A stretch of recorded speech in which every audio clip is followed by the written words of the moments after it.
Om Aim Sarvadeva Devi Swarupinye Shri Sharda Devi Namaha. I prostrate to Shri Sharda Devi, who is the embodiment of all gods and goddesses. Revered Swami Chandikanandaji Maharaj, sisters and brothers, and dear children, Om Namo Narayanaya. I'd like to once again welcome you to this evening's satsang. Today's discourse is on the topic, Shri Sharda Devi as the embodiment of Mother Saraswati. Long, long ago, when the world was in a formless, fluid state, there was chaos everywhere.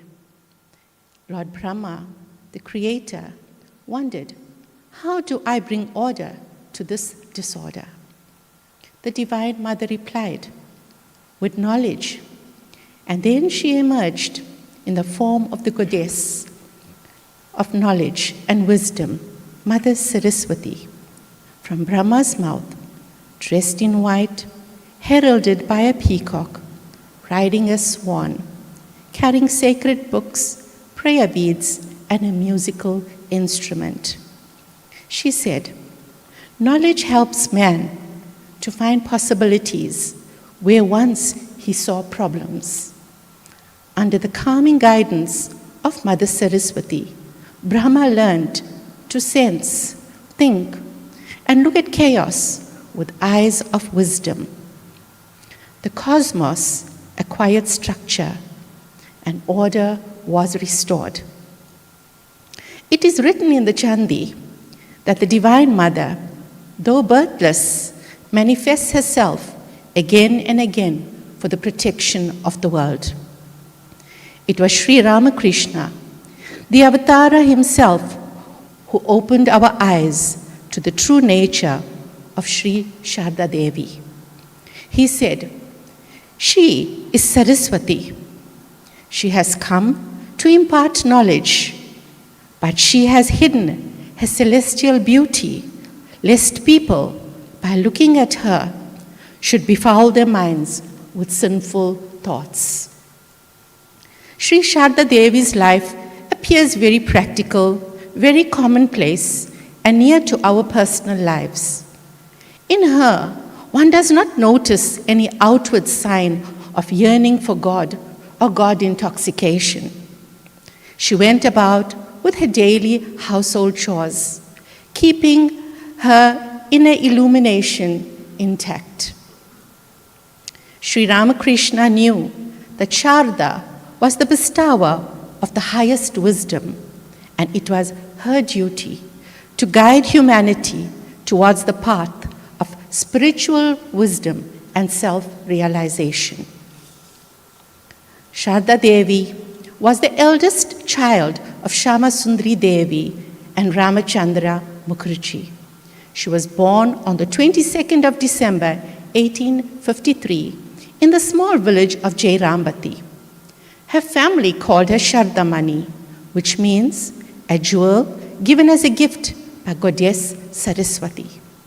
Before her birth, both her parents had divine visions foretelling the advent of a divine being. Sharda's rural upbringing provided her with what she called good education. Sharda grew up in a poor yet loving, humble household. From a young age, she did household chores, fetched water from the pond, took care of her younger siblings, tended the cattle, worked in the fields, and also served food to the hungry people. In the evenings, the villagers of Jairambati used to relax and spend quality time together by reciting from the Ramayana and the Mahabharata and relating mythological stories and stories about great people who became God-realized. Sharda learned these stories and some recitations from the scriptures. Loving young Sharda was a hard-working, diligent, and intelligent girl. At the age of 5, she was married to Sri Ramakrishna, who was 23 years old. The marriage was part of a divine dispensation. Their relationship was not based on worldly attachment, but on spiritual unity and divine love. In 1873, when Sharda was 16 years old, Sri Ramakrishna performed a special ceremonial worship for her called the Shadasi Puja. This invoked the presence of the Divine Mother in her and elevated her to Sharda, the Holy Mother, the manifestation of the Universal Mother for all humanity to worship. The Holy Mother was now the heiress of all the spiritual achievements of Sri Ramakrishna. The ceremony established Sri Sharda as the presiding deity of the future Ramakrishna order. Sri Ramakrishna had opened the door of Sharda's motherly love and compassion to all. This love overflowed to such an extent that countless devotees sought her reassuring compassion. As the embodiment of Mother Saraswati, Sri Sharda Devi nurtured the minds of her devotees through the power of her love. Sharda knew that love is the essence and cream of spiritual realization and the means of attaining liberation. The Universal Mother hid her divinity under her simplicity and humbleness so that she will be easily approachable by all and thus serve those who came to her. Once, hinting at her disguise in this world, Sri Ramakrishna spoke of Sri Sharda Devi as a cat hidden in the ashes. When the ashes are shaken off, one can see the cat. Sri Sharda Devi did not differentiate between Amzad, the Muslim robber, or her loving disciple, Sharat. She said, "I can never refuse anyone who addresses me as mother. I am the mother of the wicked, as I am the mother of the virtuous. Never fear. Whenever you are in distress, say to yourself, I have a mother." This powerful reminder of her maternal presence is akin to Saraswati's grace, which assures us that as long as we seek knowledge and truth, we are protected by divine love. The passing away of Sri Ramakrishna was a dark hour for his disciples, but Holy Mother appeared to the fledgling order like a torch to guide them as their guru and spiritual mother, a role that she accepted for the next 34 years. As the embodiment of Saraswati, Sharda Devi guided her disciples and monks towards spiritual liberation, to cultivate pure hearts and live a life of service and truth, and to extend the idea of seva or selfless service to people in need. It is said that there was no instance in the history of the world where a woman played such an important role in an order of monks and also guided it as Holy Mother did.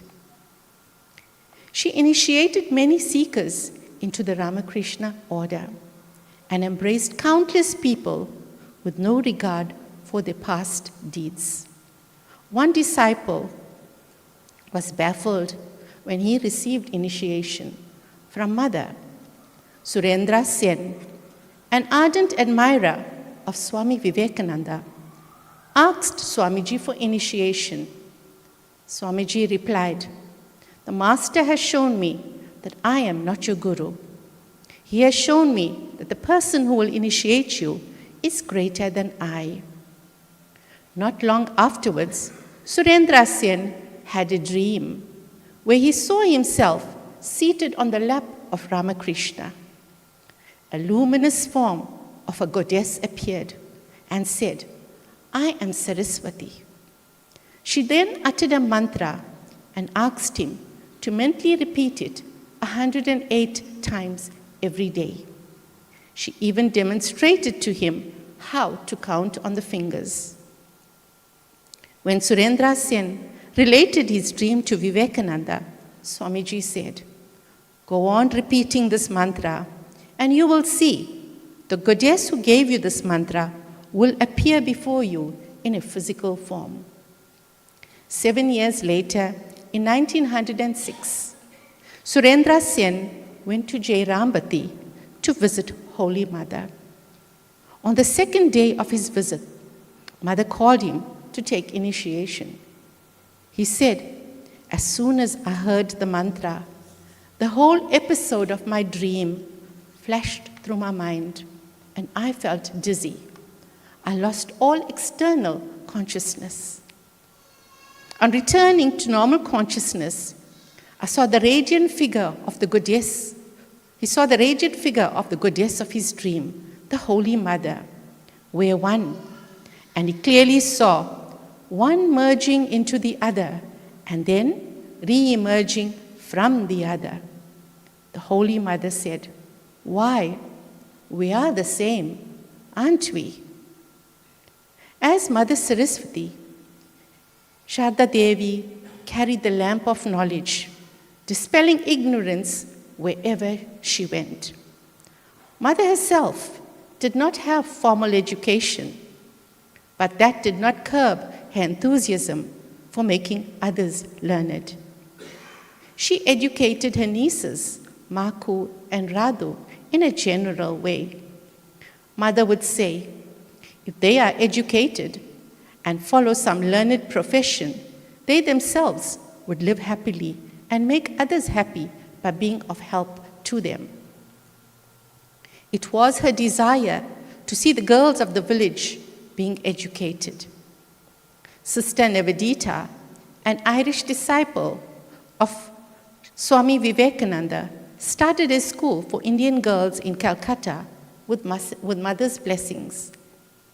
The inauguration of the school by Holy Mother was a memorable event in the history of women's education in India. Holy Mother was also known for being Swami Vivekananda's keen supporter in his work to empower the people of India. Work was very important to Holy Mother, and she was constantly busy. She said, "One should not be without work even for a moment. Work keeps the mind and body in good stead." Swami Premananda writes, "Who has understood the Holy Mother?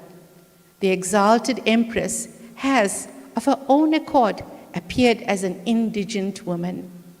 She sweeps floors, scours vessels, husks paddy, and even removes leavings of devotees after food. She has been undergoing great hardship at Jairambati in order to teach householders their duties." For Mother, every act of work was an act of worship. She taught that even a broom was to be treated with respect by putting it away carefully. No matter how heavily she was engaged in work, her mind remained fixed on God. And in spite of her busy schedule, Mother did her mantra 100,000 times a day. Despite her own hardships, such as financial struggles, being surrounded by quarrelsome and greedy relatives, and health issues, Sharda Devi always remained calm and compassionate, veiling her true identity. She was like the vehicle of Mother Saraswati, the swan, which remains calm and graceful, even in the most turbulent times. Sri Sharda Devi, the embodiment of Mother Saraswati, is a source of wisdom for countless devotees. Her teachings are simple, yet profound. Mother left an indelible mark on countless children. I'd like to read the short account about a college student. A college student used to visit Mother's place quite frequently. One day, while taking leave of her, he suddenly said, "Mother, I am no good for this place. I am unfit to come to you. I am saying goodbye forever. He quickly left the house. Mother ran after him, caught him by the shirt, and pulled him towards her. She put her hands on his shoulders. Looking at him in the eye, she said in a firm voice, "Whenever any disturbing thought comes to your mind, think of me. Don't worry." With those words, she let him go. While going home, the boy repeated Mother's words over and over again. "Think of me, think of me, think of me." He couldn't forget those beautiful, compassionate eyes of Mother. Constantly he thought of the eyes of Mother and those words, "Think of me." He became a monk later on and led a very exemplary life, and he narrated this incident to a senior brother monk of the Ramakrishna order. I conclude with Mother's final lesson to her devotees. If you want peace of mind, do not find fault with others, rather see your own faults. Let's make the whole world your own. This echoes the wisdom of Mother Saraswati, who teaches us to transcend the pettiness of the material world and focus on inner peace. Let's take refuge at the feet of Sri Sharda Devi, who is the supreme power of Sri Ramakrishna. Hari Om Tat Sat.